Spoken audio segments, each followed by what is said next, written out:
probably the number one question I get when teaching about slavery and the triangular trade and colonialism and the Middle Passage and things like this is, why didn't the slaves fight back? What types of measures did the slaves take to resist? Why didn't more slaves resist? Well, the answer to that question is they did, and it happened all the time. The problem was that those rebellions and those instances of resistance were not always successful. And as we know, history tends to forget the losers. But the Amistad Slave Rebellion was an example of a successful slave revolt, and it really was one of the most amazing stories to ever come out of this time period. It's just amazing what these people went through. Violence and treachery in Africa, enduring the misery and dehumanization of slavery, fighting for their freedom violently to get that freedom back, only to be captured again, thrown in jail, and forced to win their freedom back politically in the courtroom. I think the Amistad Slave Rebellion is an important event to know about because it can tell you so much about one time period in history, even though it was just one relatively small-scale event. By learning about the Amistad Rebellion, you can learn about colonialism on 3 different continents. You can learn about the institution of slavery, the Middle Passage, the nature of triangular trade, political relationships and how that influenced power dynamics at the social level. There's themes of power, justice, and freedom that are evident throughout the story. But I think most importantly, you can learn about the people who were involved, the lives of the Amistad slaves, and the incredible things that they went through in order to gain their freedom.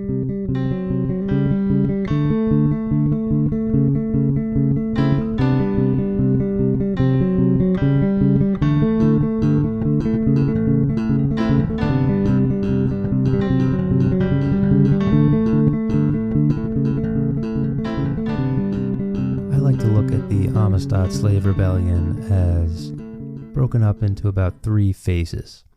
So the first phase is the origins phase, where the Amistad slaves are captured from their homes in Africa or sold into slavery or brought into slavery in some form or fashion. We'll talk about it, but they're brought over to the West African coast where they're traded to European slave traders who then bring them across the Atlantic Ocean in what was called the Middle Passage.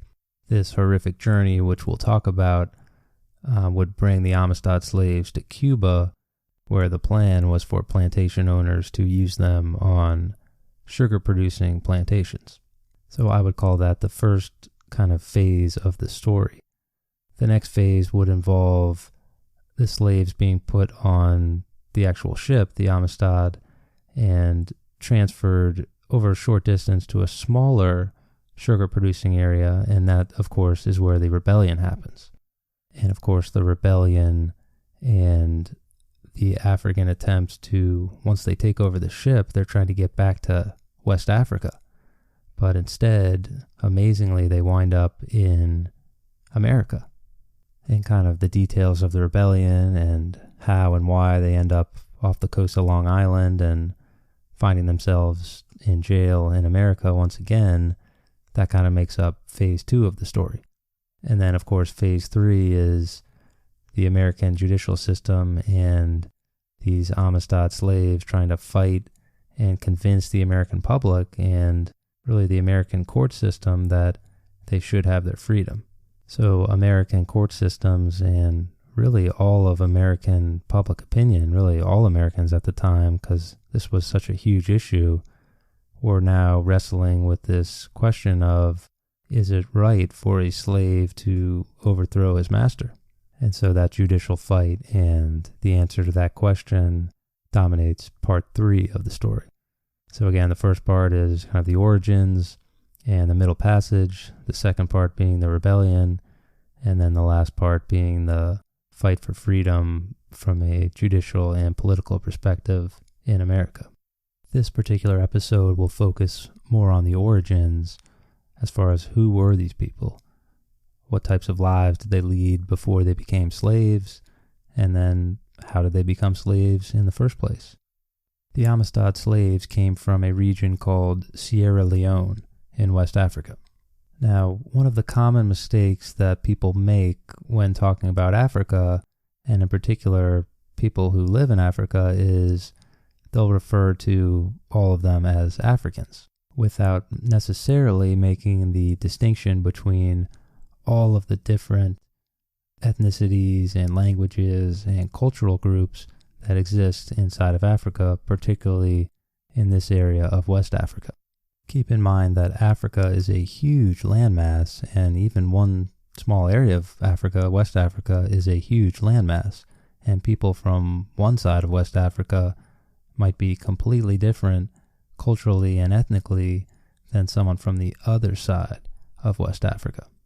So I think people tend to make this mistake when talking about the African slave trade, or really any element in Africa, in the same way that we don't say that someone from St. Petersburg, Russia is the same as someone from Paris, France. Yes, there are some common cultural through lines that kind of tie some people together, but by and large, we're speaking different languages, we have different cultures, we're ruled by different leaders, and I don't seem to see this mistake be made as much when talking about Europeans or other continents as much as with Africa, as far as lumping everybody together.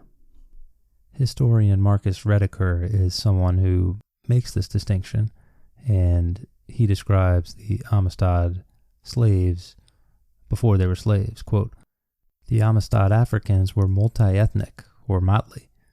The original 53 consisted of people from at least 9 different groups. The dominant group were the Mende. These groups had different histories and cosmologies, but they shared common cultural characteristics, practices, and beliefs, especially about kinship, family, ancestral spirits, and the afterlife." End quote. So you have this huge chunk of territory in West Africa with a whole bunch of different ethnic groups kind of balancing each other out or competing against each other.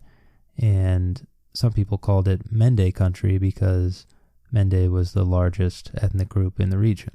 Historian Marcus Rediker would go on to say that, quote, "It was, in fact, less a country than a large agglomeration of localized societies loosely connected by a common, though regionally variable, language." End quote. Okay, so that is just fancy historian. I'm going to use as many big words as I can speak for we have a big area that isn't necessarily unified with a lot of different kings, a couple different languages, a couple different ethnicities, and it's kind of just a loose organization of different political and social groups throughout West Africa. Most of the people who would end up as slaves on the Amistad were Mende, like we said, and most were commoners, regular people probably working as rice farmers. Several of the Amistad Africans, when they were giving their depositions and statements during the legal phase, which we talked about, which comes much later, described themselves in Africa as planters of rice, people who worked on these rice fields. They grew rice in order to eat it for themselves as well as sell it to others, and kind of ironically, the more Europeans that kind of came in looking for more of this slave trade type of stuff, the more necessary it became to have rice to eat, both for the slaves and for the slave owners and slave traders. So ironically, some of these Amistad Africans would be feeding and selling rice to the machine that would eventually consume them. In addition to rice farming, many of the Amistad Africans did a lot of other jobs as well, from trading to hunting to blacksmith to skilled weaving, skilled workers. There were a lot of jobs and skilled occupations that these Amistad Africans had, and this really came in handy during the rebellion portion of this story, which we'll get to. Mende society was very much connected to the overall West African system of regional trade. So rice, clothes, cattle, salt, fish, ivory, even slaves were traded within this African region. Once the European age of exploration kicked off in the 1500s and the 1600s and into the 1700s and 1800s, where this story takes place, the 1800s, the Europeans started coming into Africa and getting more involved in this regional system of African trade. So they brought with them rum, they brought with them manufactured goods from Europe, and probably most importantly, they brought with them guns, gunpowder, and textiles. These Europeans would offer these items, which were not common in Africa, in exchange for all those goods we mentioned, but mainly slaves, so that they could send those slaves over to the New World to work on plantations and produce more cash crops and more money for everyone involved in the system.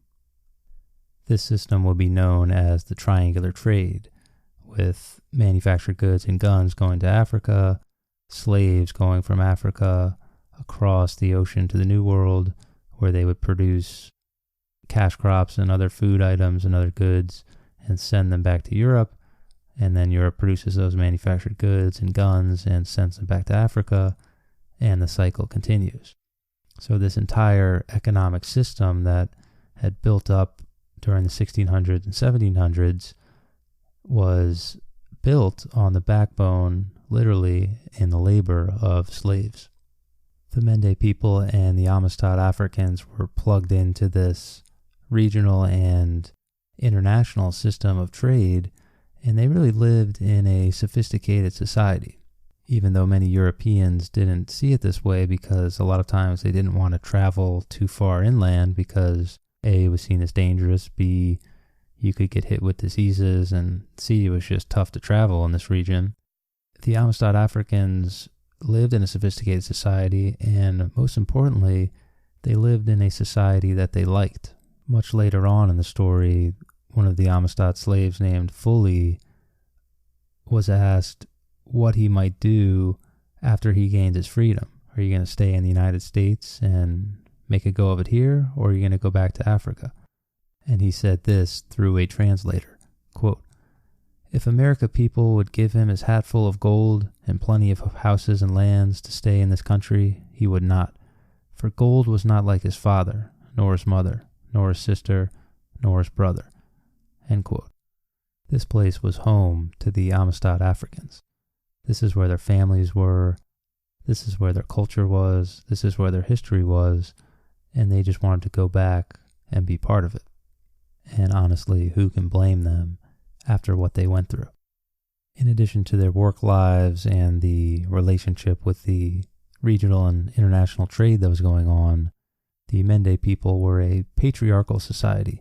So many people were polygamous. Wealth was often determined by the number of wives you had, the number of children you produced, the number of slaves you owned, and the number of cattle you had.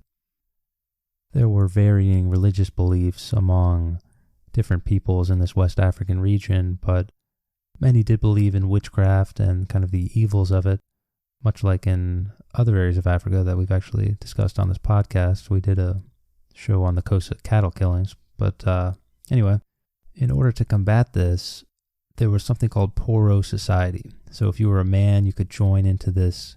It was kind of like a mix of the Templars and the Boy Scouts. So this Templar kind of secret society of fighting witchcraft, and this kind of Boy Scout element of teaching survival skills and how to survive in the wilderness and, things that a man needs to do. So oftentimes this was seen as kind of like a rite of passage for the Mende people. You would go and you would kind of get initiated into this club, and then from there you would, do your best to help out society and train kind of the youngsters from there. And a lot of this training and storytelling happened from a oral perspective. So most of the history and most of the business that was conducted was done from an oral perspective rather than a written perspective.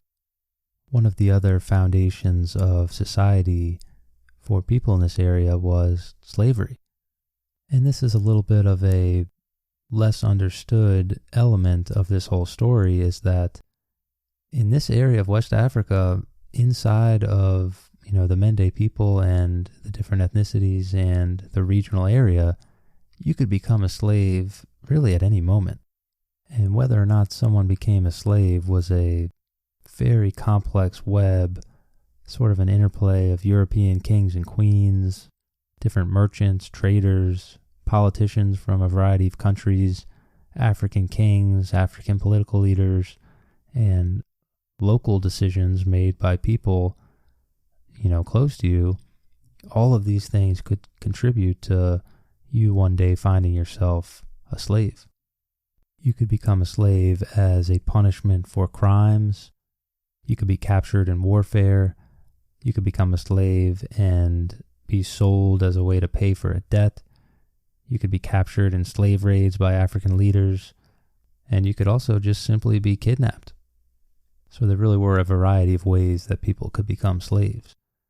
A girl by the name of Margaret, who was 9 years old at the time of the Amistad Rebellion, so just let that sink in for now. A 9-year-old kid is involved in this. She was pawned off originally by her father as kind of collateral to pay off a debt. So he wasn't able to pay it off, and boom, she gets sold into slavery. And that's the type of just brutal world that these people lived in at the time. Another common way to become a slave was to fall victim to what was called the man-catchers. And these were basically roving bands of men who went out capturing slaves and selling them to Europeans. One of the Amistad slaves by the name of Foley said, quote, "Some were killed, the rest taken prisoner," end quote, when he was describing a village raid at night. So these man-catchers would often go from village to village, attacking at night, kind of guerrilla-style attacks, and the goal was to capture as many as possible, put them into chains, and then begin the long trek towards the coast where they could sell them off to European slave traders. As I said earlier, one of the most common ways to become a slave during this period was to be a victim of warfare, and in particular to lose a battle or be in the path of a raiding army.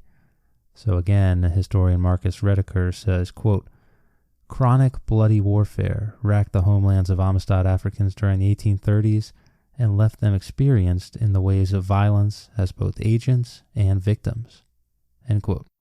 As I said earlier, this was not a unified region by a long stretch, and Africans in this region were fighting each other almost on a constant basis for reasons that many of us would probably be familiar with. Competitions over land, trade, honor, the same reasons we always seem to fight wars. And these wars were absolutely devastating. They obstructed trade by closing down trade routes. They destroyed towns and burned villages. Bodies were left lying around in the roads. And all of this allowed the Amistad Africans and the people of this region to become familiar with the violence and the savagery of war. It also helped to keep the number of slaves up for greedy Europeans and greedy African man-catchers. The warfare in this region was so bad that a Mende chief said, quote, "If the people go to work farm, a part have to watch with guns while the others work," end quote, implying that really at any moment there could be a slave raid or a, army coming and raiding a village, burning stuff down, looting. It was really a violent situation in West Africa at this time. There was already an abundance of slavery and slaves in the region, but once the European slave traders came in offering those goods that we talked about earlier, rum, guns, gunpowder, textiles, in exchange for more slaves, all of a sudden, this sort of instigation leads powerful men and powerful African kings, such as a guy named King Siaka, who the Amistad slaves reference a bunch, to start raiding inland, looking for plunder, looking for slaves. So all of a sudden these man-catchers are now more motivated to go out and get slaves. They have more men to do it, and the reward is greater. So all of a sudden you see a huge increase in the Atlantic slave trade. And really the slave trade was at its height from about 1700 into the 1830s. Recent events would actually conspire to make the slave trade even worse for the Amistad Africans. So let me explain. By 1808, the British and the United States had actually abolished the slave trade. They've said it was illegal. So the British Navy is now actively policing the coasts of West Africa, looking for slave ships so that they can capture them and, bring them to justice. But the demand for slaves in places like Brazil and Cuba is now higher than ever. And when you factor in what was known as the Haitian Revolution, which concluded in the early 1800s, basically a huge slave revolt in Haiti in the early 1800s, it meant that places like Cuba could now make huge profits because they didn't have to worry about Haiti producing as much sugar as they once did.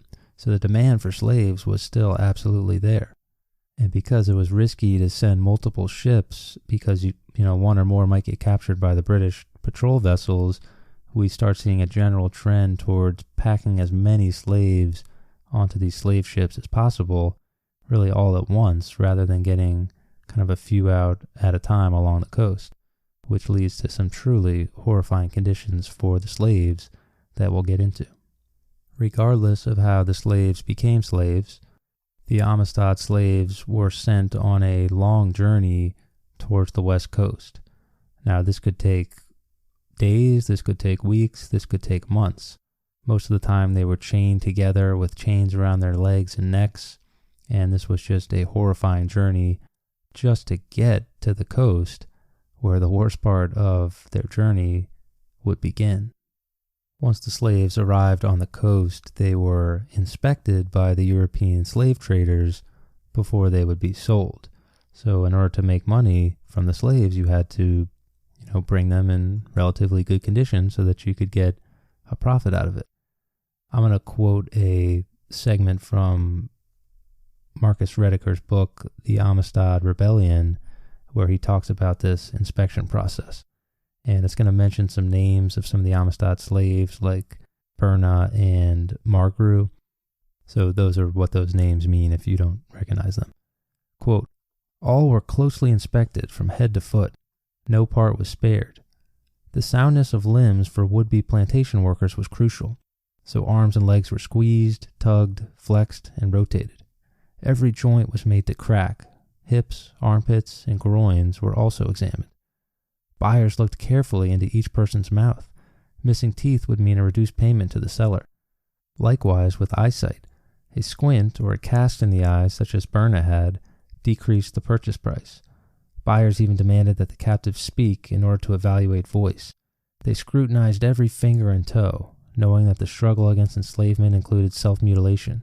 In order to unfit himself for service, a man might cut off his first finger. Women, even little girls like Margru, were subjected to a special set of indignities. Rejects might be killed or be sold to local masters." End quote. So obviously this inspection process was a horrifying ordeal to go through. Many slaves were actually medicated or, quote, altered physically in some way in order to disguise illness. The slave raiders would put stuff in their eyes or their mouth, kind of like drugs, to make them appear vital and healthy for a couple hours in order to make the sale. And of course, these drugs and, substances would probably make the illnesses or conditions that the slaves had even worse. And the brutality of the slave trade really comes through once you get to this phase of the journey. Men like Pedro Blanco, who was one of the most notorious and well-known slave traders in the West African region, often treated slaves even worse than the average slave trader. One story of this legendary Pedro Blanco guy that comes from the Amistad slaves says that he once walked into kind of a house on the coast and he asked for a light for his cigar. The man refused and Blanco just shot him on the spot. So slaves who were in these horrible conditions were just treated not even like humans, obviously. Once slaves were inspected and then sold, they were often stashed in what was known as barracoons, sort of very small huts where large numbers of slaves would be stored until they could be loaded onto ships and then sent across the ocean. You can probably find pictures if you Google, slave barracoon, but these sorts of huts could fit anywhere from 100 to 1,000 slaves inside of them. Obviously, they were crowded, conditions were horrible, there was very little air to breathe, disease would spread rapidly in the close confines. Anyone who didn't quote-unquote behave was flogged or executed. This type of behavior was common. A lot of times it was filled with children because you could fit more children into the barracoon and you could fit more kids into a ship than you could adults. Slave traders often thought that kids were easier to manipulate, easier to control, and quite frankly, children were very popular for slave traders at the time. So let's just take a second and recap this Armageddon level picture we're painting here. These Amistad Africans lived in a society where at any moment, night or day, you could be interrupted and have these man-catchers come into your world and all of a sudden burn your village to the ground, kill any resistors, capture you and your family into slavery, separate you from your family, and then sell you to people you've never met before in a region maybe even hundreds of miles away from where you come from. And this could happen at any moment. That's the reality of living in West Africa at this time. From there, you went on a horrific journey in chains to the coast, where you were inspected like a piece of meat by European slave traders. You were stashed in a small hut along with hundreds, maybe even thousands of other slaves. You had limited food, limited medicine, and then you were finally sold to go across the ocean to a place you've never been before. And so far, you really haven't even gotten to the most dangerous parts. Many historians think that loading the slaves from the coast onto the slave ships was probably the most dangerous time for slaves and for the slave traders, the sailors. Oftentimes there would be violence and resistance, and it's always dangerous moving, a group of subdued people from one area to another. But one of the reasons it was so dangerous was because sharks would actually patrol the waters near these slave ships. A lot of times slavers would just throw bodies overboard that died, or there would be violence and someone would get knocked overboard, or a lot of times, there was blood in the water which would attract sharks. So all of these things are attracting sharks, and these slavers are trying to load a resisting group of slaves onto a ship that's probably rocking in the ocean, and more people might be falling. It was said that at times, if the waters were rough and you weren't careful, whole groups of people could fly overboard and become food for the sharks. Of course, that's going to lead to a bloody mess that attracts more sharks. And this absolutely terrified everybody involved. Sometimes smaller ships that would, kind of sail out to go get some slaves and then bring it back to the bigger ship would be overturned in rough waters, and the seas would become, quote, red with blood once the sharks discovered what had happened. And these sharks would actually follow the slave ships all the way across the Middle Passage, because oftentimes slavers would just toss slaves overboard if they died or if they needed to lighten the load a little bit. It was truly just a disgusting situation. If the slavers managed to get past the sharks and load the slaves onto the ship and get them properly stowed away, and if they could manage to avoid the British patrol vessels who were patrolling around the waters, then their journey across the ocean could get underway. And this was probably the worst part for the African slaves. It was known as the Middle Passage, the journey from Africa to the New World in the hold of these slave ships. The Amistad Africans were packed into a large slave ship known as the Takora. A man by the name of George Thompson, who was a British abolitionist, and he was actually part of those British patrol vessels I talked about who committed themselves to trying to free the enslaved ships and then ferry them back to freedom. He describes what he saw on one of these big slave ships. Quote, "The deck was literally covered with men, women, and children in a state of nudity. Many young girls and boys, and many mothers also." End quote. He goes on to explain the hundreds of people who were packed into the lower decks, calling them, quote, "crowded between each other's legs, not sufficient for a person to sit up straight, a dense mass of human beings. It was a soul-sickening sight." End quote. And it really is tough to imagine what these people went through on these ships. All we can do is, try to understand based on the accounts from this Thompson guy, or pictures that people drew, or the first-hand accounts of the slaves and the slavers who went through it. But basically, these slaves were chained together in order to prevent them from any sort of coordinated assault against the slavers. There was very little space to move. Oftentimes they were packed into the hold of the ship where they had very little space to move. They had to be kind of lying on their sides or oftentimes sitting in each other's laps. Usually it was around 400 to 600 slaves per ship. And as Thompson says here, quote, "No one can get a realizing sense of the horrors of a slave ship from any oral or written description. It must be seen or felt. It certainly was the most awful and shocking sight that I ever beheld." End quote.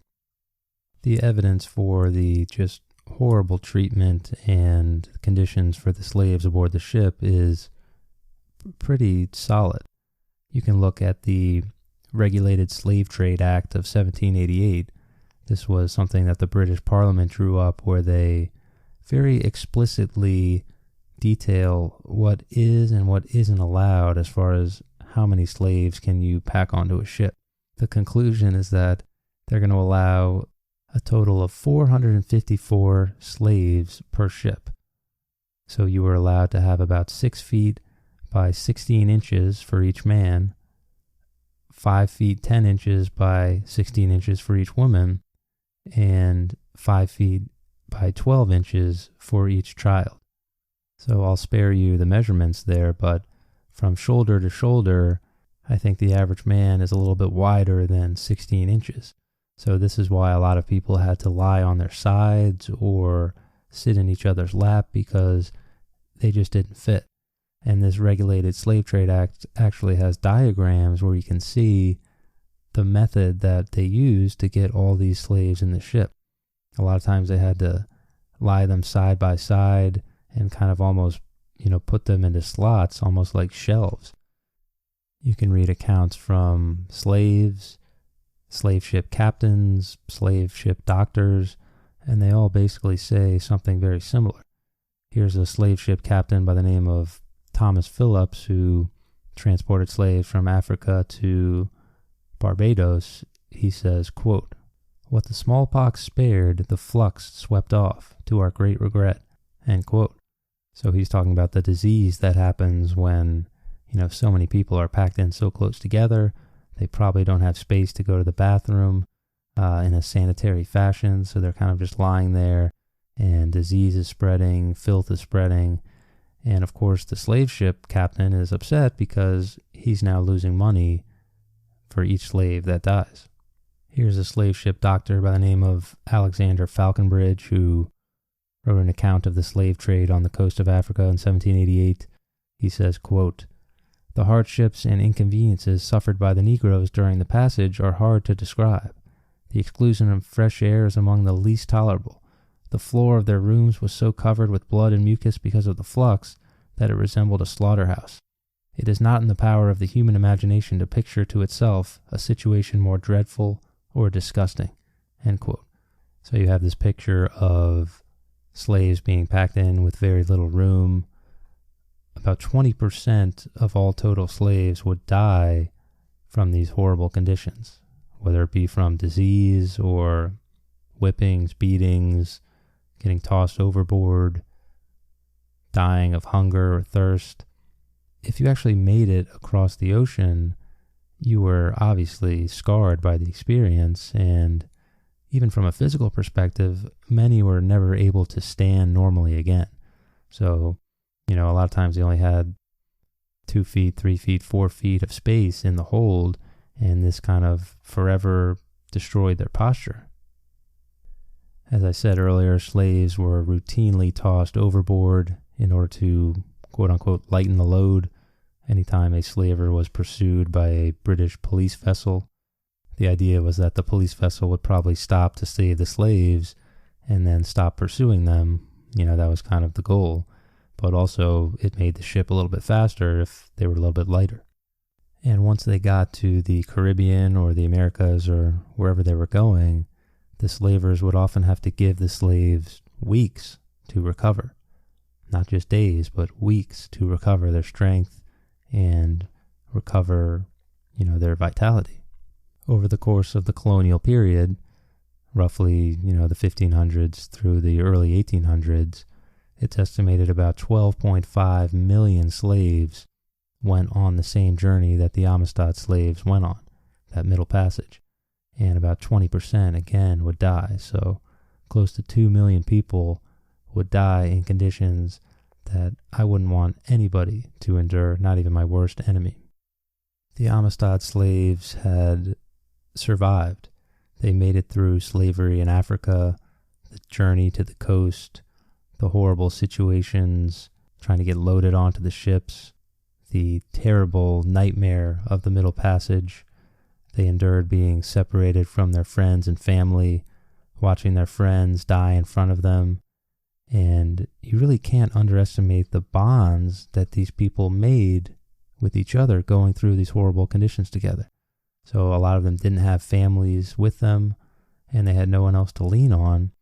And then once they got to Cuba, in a double gut punch, they were immediately separated again from the people they just went on the journey with.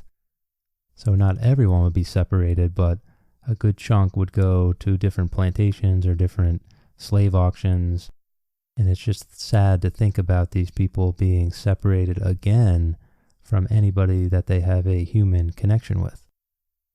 But for the slaves who were to remain together and who would ultimately become the Amistad slaves who would lead the rebellion, it was this human bond that the slaves were able to hold on to and remember that would ultimately allow them to take a chance at freedom.